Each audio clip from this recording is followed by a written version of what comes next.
All right, so Dean Thomas, August is basically the bantamweight month for the UFC, with the champion Aljamain Sterling, five of the top 10 contenders are competing here.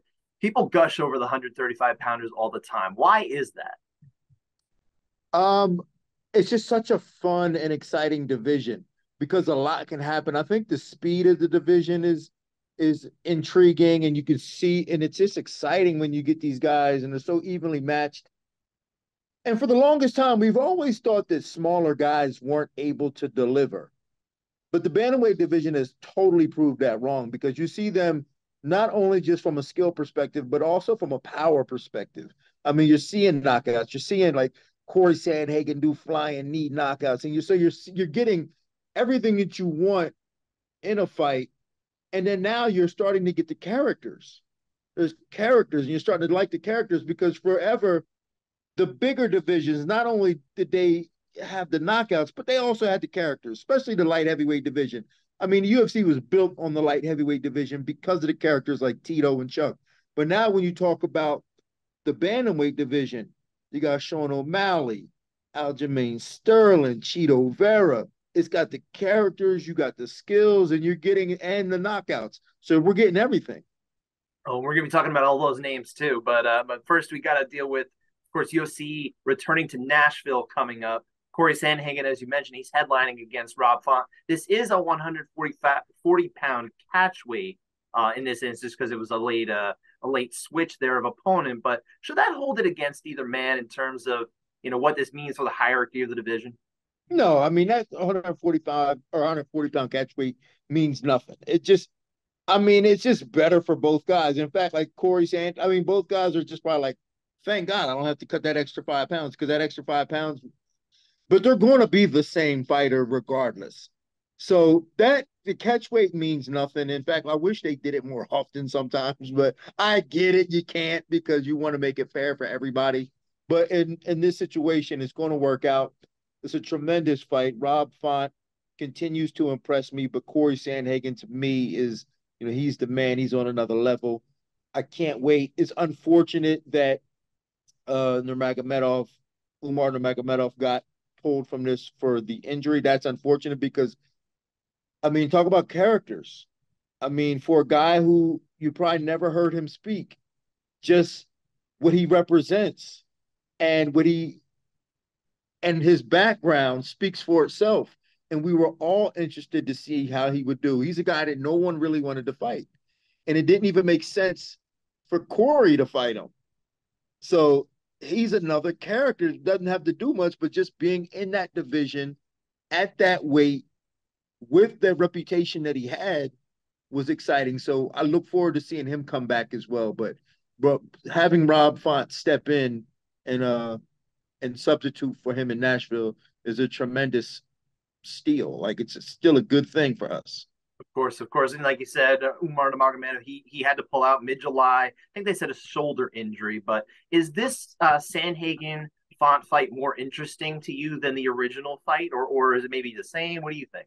No, I think honestly, it's a bit less interesting because of the mystique of Nurmagomedov and what we were going to get from him. And it was telling because Cory did like no one wanted to fight Umar. Like it doesn't make sense. But the fact that Cory was willing to do it, like he was like, yo, I'm a G, this is what I do. I'm a gangster. The fact that he was willing to do it is tremendous. And then Umar's 16-0. We wanted to see how he was going to do against good competition. So that fight was more intriguing, but we're still talking about two top five guys, two guys who could easily be fighting Aljamain for the title. Now, obviously, this fight is what we have. Though we have Font, we have Sandhagen here. Who has the edge in this one? Sandhagen has the edge. He's just got so many more tools. He's a true student of the game. And not to say that Rob's not a true student of the game, but when you look at Rob Font has always been an overachiever. And I always felt like he won fights that maybe he wasn't supposed to win. And then he's done better in certain spots that maybe we didn't expect from him. Tremendous fighter, tremendous fighter. But Cory Sandhagen has that thing about him where he to me, Cory Sandhagen is the new Kenny Florian. And we know Kenny Florian for championships, multiple championships. And that's who Cory Sandhagen reminds me of. I don't know if Cory Sandhagen can win a title, but he can damn sure fight for it a few times. I'm not sure Rob Font can. Okay. Interesting, interesting. But we do have later in the month, of course, 2 weeks later, there is a championship fight. Aljamain Sterling, you mentioned before, defending the title against another character, Sean O'Malley here. Aljo, he's starting to rack up some bantamweight championship records at this point, but he's been very vocal that hey, this might be his final fight at 35, might move up to 45. Do you think his work at 35 will be complete if he can get past O'Malley? Pretty much, yeah. And I think so only because we have the caveat of Marab, the other guy who doesn't want to fight him. So like, and I don't want to make it sound like he doesn't want to fight him because they're best friends and they're training partners. And Marab admits that he wouldn't be where he is if it wasn't for Aljamain. So the fact that Marab is willing to take the torch, I think it makes sense. And Aljamain is getting bigger, and like it does make sense for him to move up, and he's going to keep and attempt to keep the title in the family, in the Sarah Long Island family. So Longo, Long Island, Sarah family. If I want to make that be very clear about that. But it makes sense. And I wouldn't be surprised if he moved up after a win against Sean O'Malley. Then he could put on a little bit more weight and be a little bit more comfortable in his life. Because I know making 135 is not easy for him. And to go back to one of your earlier questions, this is the reason why I'm so intrigued by the bantamweight division, because when I look at the bantamweight division, it reminds me of the lightweight division when I fought, because we were all about the same. I mean, if you look at Aljamain's bigger now than I was as a lightweight in 2005. So, I mean, so to me, the bantamweight division is essentially what myself, Jens Pulver, BJ Penn, Kauno, that's what that reminds me of. That's why I love the bantamweight division. Interesting. I like that parallel from your days, of course. And then we have O'Malley, like you said, the other angle here. Hey, if he wins, he's been a rising star for years. He might get that. He finally did have that signature win to get here over Peter Yan, close fight. Would a championship win for him vault him into kind of that rare UFC level where he can become a crossover star? Do you think? Oh, absolutely. That's all he needs to be a crossover star is a championship. If Sean O'Malley wins against Aljamain Sterling, you can consider him the second biggest star in the UFC. Second biggest star in the UFC. And I mean, it's arguable. I mean, because you got John Jones, you got Izzy, obviously Connor, but Sean O'Malley, they're just waiting for Sean O'Malley. I think he's been kind of groomed for this moment. I think they groomed him for this moment to win this title. Can he do it? To me, it's unlikely, not not impossible, but it's improbable. Um, but if he does win, consider Sean O'Malley a star. Consider him a crossover star. We're going to see him in major commercials, cameos in movies. Consider that. If, and that's in a short time. Give him a little bit more time, and he could potentially be Connor stardom. I mean, he's just so relatable. I mean, if you look at the music industry and what the young kids nowadays look like, I mean, he's a role model.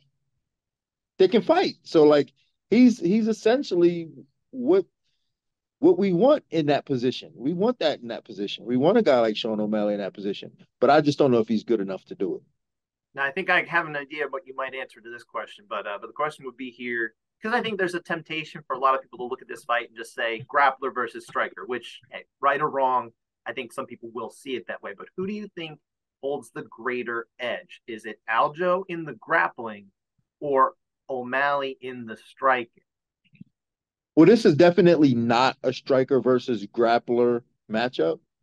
And I don't even think it can be put on that. To me, I look at this, and I don't want this to sound bad or disrespectful to Sean O'Malley, but you know, seeing the way they operate, it almost looks to me like a man versus a boy. Like Aljamain is like a man, and Sean O'Malley's still kind of like a boy. Like he's kind of young and he's you know, a little fragile.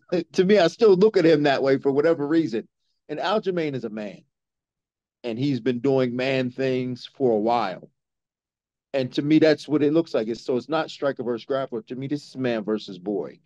And I think when Aljamain gets a hold of him, that might be very apparent. It might be very apparent. Interesting, interesting. And of course, we mentioned earlier that Rob Font was supposed to fight Song Yadong.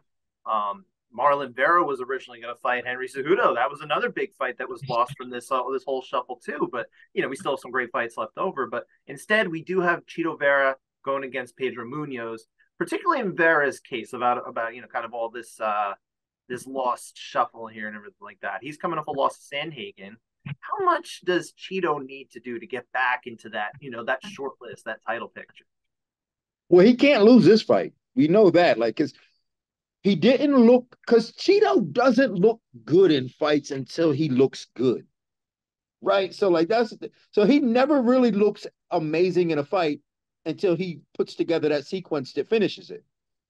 The fact that what he did against Cory Sandhagen for 5 rounds and was completely shut out and never amounted offense at all, somehow, like, I can't, it was a split decision. Like, no one saw that as a split decision except for that one judge. To me, it's amazing, but Chito just did not look good in that fight. So he's not only has to win this fight, he has to kind of look good.